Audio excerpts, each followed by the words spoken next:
January 15, 1966, 1:30 a.m. While Lagos dey sleep, 5 phone calls scatter across Nigeria. No be ordinary call o, na the kind of call wey go change everything forever. On the other end of each call na major, 5 majors, young men, educated, angry, and tonight dem carry gun.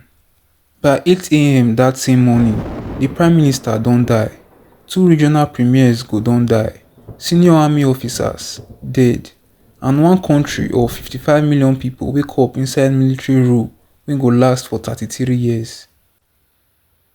But the thing wey go shock you pass na why e happen and who really win.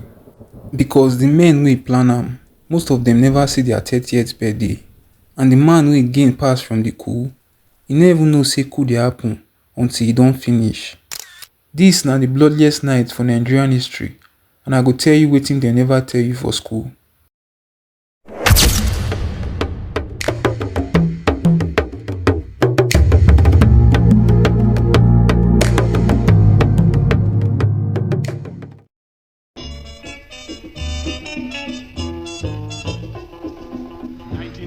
October, now the battle is over. This the date we've been waiting to celebrate. Nigeria is free. Balewa, free. Azikwe, free. Our law was a downer. Nigeria is free.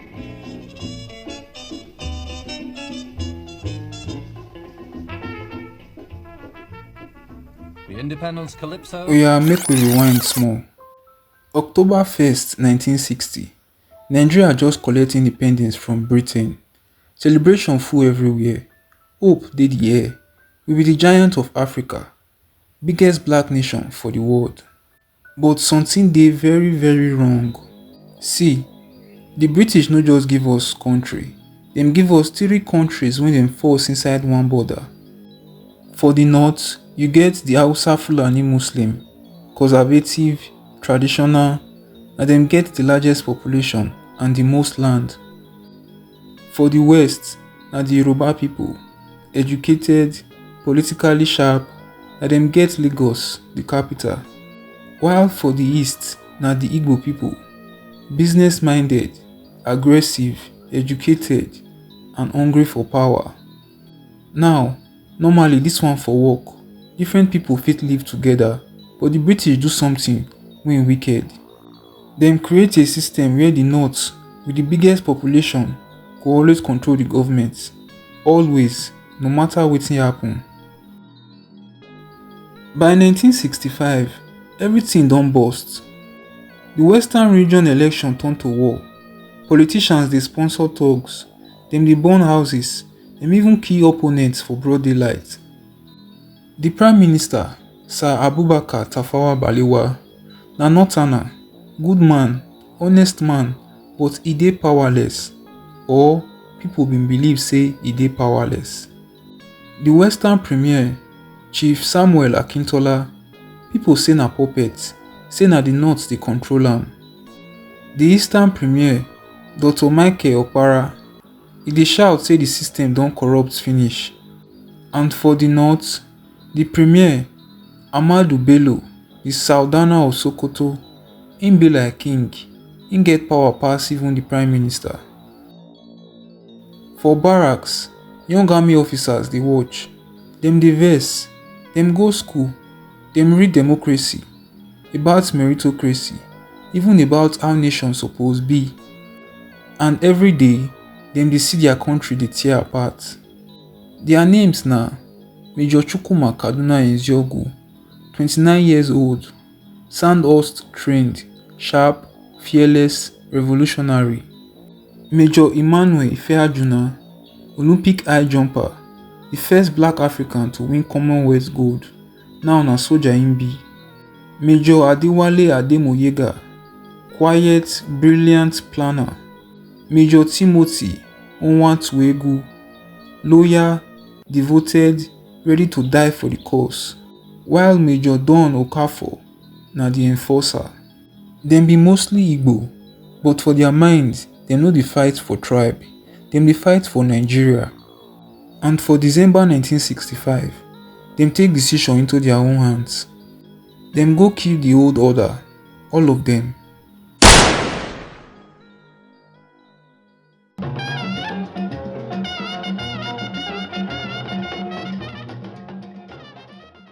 January 14, 1966. Everywhere dey normal. The Prime Minister, Tafawa Balewa, im return from one Commonwealth conference. Im don tire, im dey plan to rest. For Kaduna, the Sultana, the most powerful man in the north, e dey inside im palace, im get visitors. For Ibadan, Premier Samuel Akintola dey im house with im wife. Im no know say dis na im last night for earth. The Army Chief of Staff, Brigadier Zakari Mai Malari, war hero, respected leader, e dey im house for Lagos, im dey sleep. And scattered across Nigeria, 5 groups of young officers dey wait. Dem get list, dem get guns, and dem get orders. At exactly 1:30 am, January 15, 1966, the first shots fire. Major Nzeogwu, the leader, im take Kaduna. Dis na the most dangerous mission because na there the Sultana dey. The Sultana, Sir Ahmadu Bello, no be small man o. Na spiritual leader im be, political giant. If you control the north, you control Nigeria, and if you control the Sultana, you control the north. Nzeogwu and im men surround the palace. Dem bang the gate. The guards challenge dem. Nzeogwu no waste time. Gunshots tear throughout the night. As the Sultana wife hear the commotion, e wake up. But this man, respected, brave, and proud, e no run, e come out, come face dem. Dem shoot am multiple times. E die for a palace corridor. The most powerful man in Nigeria, gone just like that. But Nzeogwu never finish. He take over the radio station. He declare martial law for the north. He even announce say the old government don fall. He read out charges: corruption, tribalism, nepotism. People wake up for Kaduna that morning. Dem no believe their ears. For Ibadan, Major Ifeajuna, the Olympic hero, he lead the mission to kill Premier Akintola. But this one go wrong badly. Dem reach the house, dem surround am, dem break inside, but Akintola, this man no be coward. He grab im pistol, he start to fire back.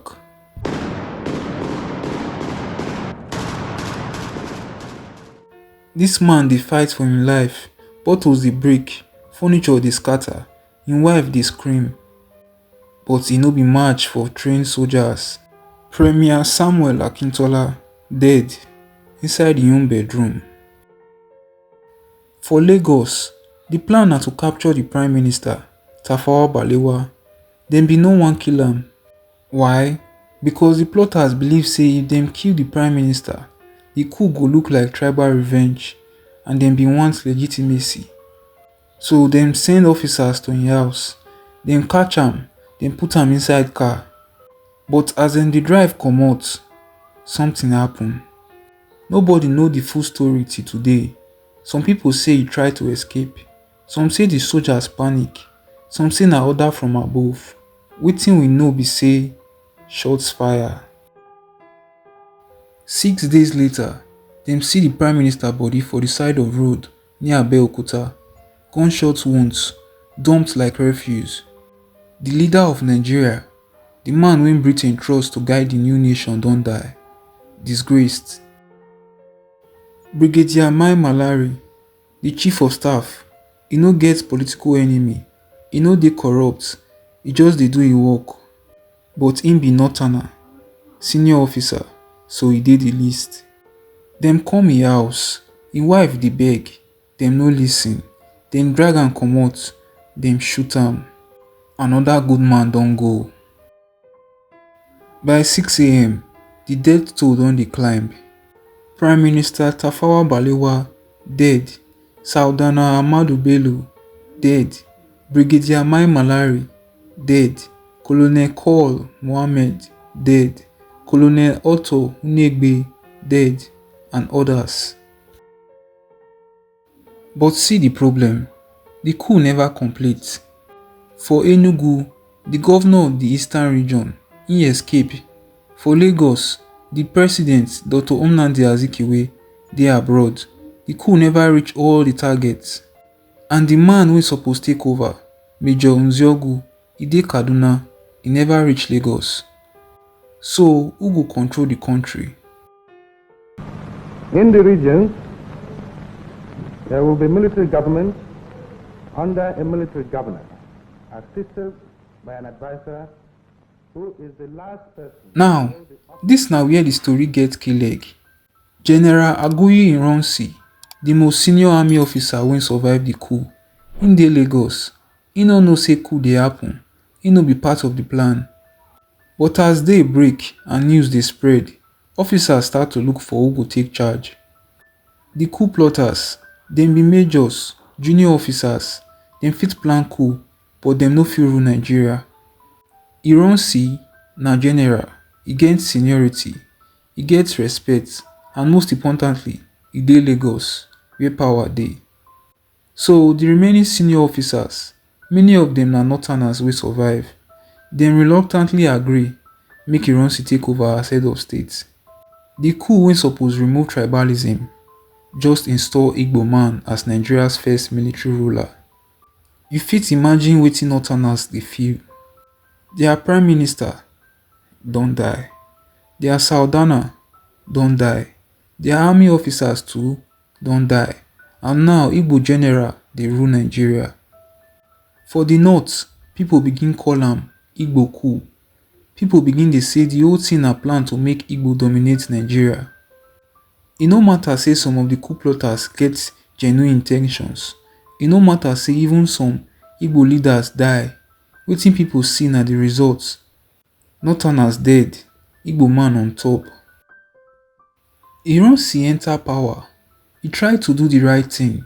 He arrest the coup plotters, including Nzeogwu. He promised justice. He promised to restore democracy. But then, he make one mistake wey go cost am everything. May 24, 1966, Ironsi issue decree number 34. Wetin the decree talk?